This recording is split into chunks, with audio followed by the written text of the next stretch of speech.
Bem-vindo à nossa aula de Biologia para a terceira série do Ensino Médio da Rede Estadual de Goiás.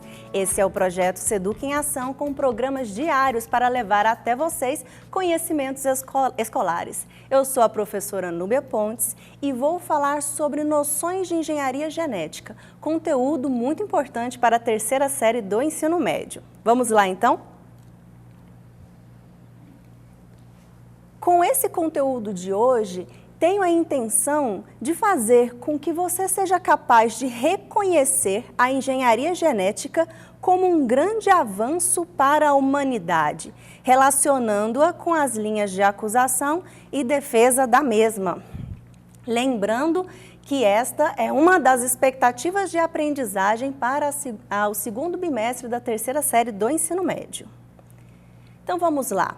Ativando aí os seus conhecimentos prévios. Se você chegou até aqui, já sabe o que é material genético. São as moléculas de DNA encontradas no núcleo das células. Na maioria dos seres vivos, o DNA é o material genético e ele armazena informações que irão determinar características dos seres vivos. Essas informações estão na forma de genes, que são transmitidos aos descendentes por meio da reprodução, logo estão relacionados à herança genética. E além disso, tem as informações para a síntese de proteínas e formação de várias e diferentes moléculas. A novidade para essa aula é que você vai ver que o material genético pode ser manipulado por meio de algumas técnicas, e o conjunto dessas técnicas é conhecido como engenharia genética, que tem como objetivo identificar, isolar, multiplicar genes e construir moléculas híbridas de DNA. Começando aqui com a tecnologia base da engenharia genética, que é a tecnologia do DNA recombinante, que tem como objetivo construir moléculas de DNA que não existem na natureza, constituídas por segmentos provenientes de diferentes fontes, como plantas, animais, micro-organismos e até mesmo sintéticas. Para a realização dessa e outras técnicas são utilizadas ferramentas que foram possíveis graças ao desenvolvimento de áreas da bioquímica, por exemplo, e o estudo genético de micro-organismos, como bactérias e vírus. Então, as principais ferramentas dentro da engenharia genética são as enzimas, como endonucleases, DNA ligase, DNA polimerase, a transcriptase reversa, além de vetores, que são os plasmídios e os vírus. Então, essas enzimas de restrição, que merecem aí um destaque nessa aula nossa, elas são encontradas em certas bactérias e vão atuar como tesouras moleculares. Como assim? Porque elas cortam, elas clivam a molécula de DNA em pontos específicos. Provavelmente fazem parte dos mecanismos de defesa das bactérias contra a infecção de vírus, pois essas enzimas identificam, cortam e assim inativam o DNA viral que poderia causar algum mal à célula bacteriana. Assim, essas enzimas, na verdade, elas vão ser específicas. A cada bactéria possui suas próprias enzimas de restrição e cada enzima de restrição é responsável pelo corte em um local específico, uma sequência de nucleotídeos específica na molécula de DNA. Olha só, as sequências de bases nitrogenadas reconhecidas pelas enzimas de restrição são iguais nos dois filamentos da molécula de DNA. Aqui no caso deste exemplo, você pode observar que nos dois segmentos, a sequência, fazendo a leitura no sentido 5', 3', em ambas as fitas, é idêntica. A gente diz que essa é uma sequência de palíndromo, tá? Então, nesse exemplo, a enzima de restrição realizará o corte na fita de DNA entre as bases guanina e adenina. Dessa maneira, por meio da tecnologia do DNA recombinante, É possível, por exemplo, associar partes do DNA, segmentos de genes de um animal ou mesmo de uma planta com plasmídios de uma bactéria. Lembrando que o plasmídio é aquele fragmento circular de DNA extra dentro do citoplasma da célula bacteriana. Então, além do cromossomo bacteriano, existem esses fragmentos circulares que são os plasmídios, que também contêm genes que vão determinar diversas características da bactéria, como, por exemplo, resistência a determinadas substâncias, antibióticos, por exemplo.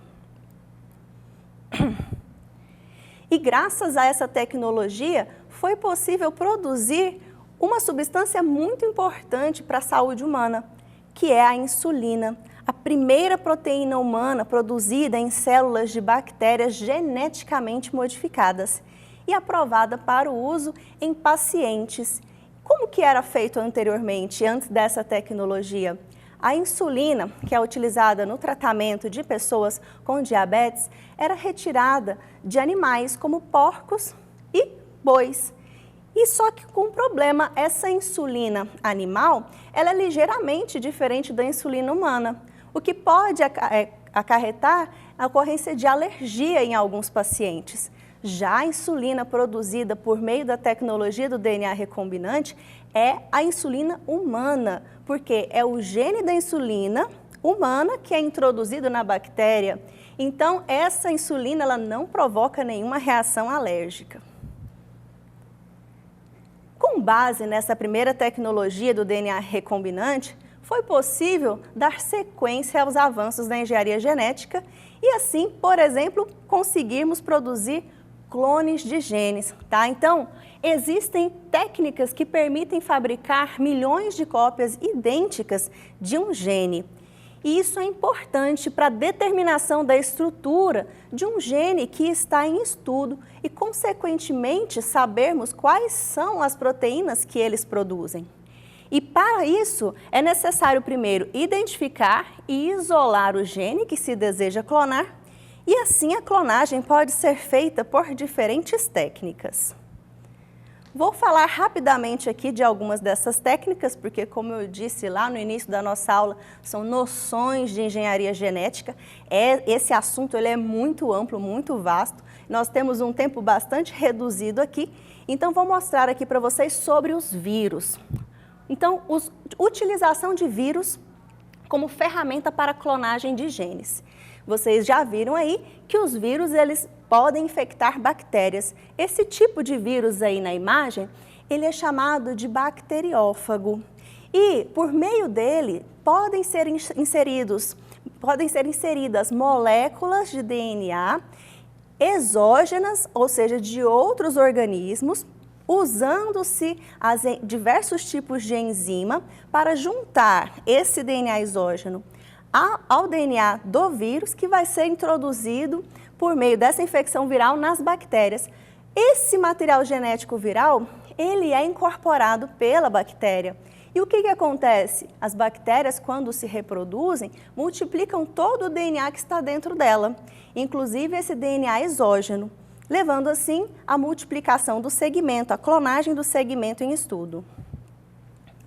Outra técnica para a clonagem de genes, feita em laboratório, em um sistema que envolve variação de temperatura, é a técnica de PCR, sigla do inglês, que significa Polymerase Chain Reaction, ou simplesmente reação da cadeia de polimerase. Observa aqui a animação, dá para você perceber como que isso acontece simplificadamente. Dentro desse sistema, as moléculas de DNA a serem clonadas são submetidas a uma alteração de temperatura. A temperatura aumenta, isso faz com que a molécula separe as suas fitas e assim pode entrar em ação uma enzima especial chamada de DNA polimerase. Essa enzima ela é resistente ao calor, ela é retirada de determinadas bactérias que vivem em ambientes extremos com altas temperaturas e ela proporciona a polimerização de uma nova cadeia de DNA, usando uma das fitas como molde. As fitas se separam, esses pontinhos coloridos representam os nucleotídeos livres que são utilizados para a construção de novas cadeias, e isso vai se repetindo ciclicamente. Então, uma molécula produz duas, que depois vira 4 e assim sucessivamente. O uso das bactérias, eu falei um pouco, mas vou especificar novamente. Lembrando, olha aqui na figura, que as bactérias possuem esse DNA na forma de plasmídio e nele é inserido o gene de interesse que se quer clonar. Na sequência, o plasmídio ele é colocado dentro de uma célula bacteriana. A partir de então temos uma bactéria recombinante que, como vimos, ao se multiplicar, ao se reproduzir, ela vai também copiar, fazer cópias do gene de interesse, que posteriormente pode ser retirado, isolado por meio da ação de enzimas também e utilizado em pesquisa básica em várias aplicações, como produção de organismos geneticamente modificados. Vou mostrar para vocês aqui como que isso é abordado no Enem. Uma questão de 2009 propôs o seguinte: um novo método para produzir insulina artificial que utiliza tecnologia de DNA recombinante foi desenvolvido por pesquisadores do Departamento de Biologia Celular da Universidade de Brasília, em parceria com a iniciativa privada. Os pesquisadores modificaram geneticamente a bactéria Escherichia coli para torná-la capaz de sintetizar o hormônio. O processo permitiu fabricar insulina em maior quantidade e em apenas 30 dias, 1/3 do tempo necessário para obtê-la pelo método tradicional, que consiste na extração do hormônio a partir do pâncreas de animais abatidos.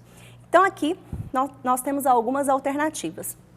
A produção de insulina pela técnica do DNA recombinante tem como consequência, letra A, o aperfeiçoamento do processo de extração de insulina a partir do pâncreas suíno.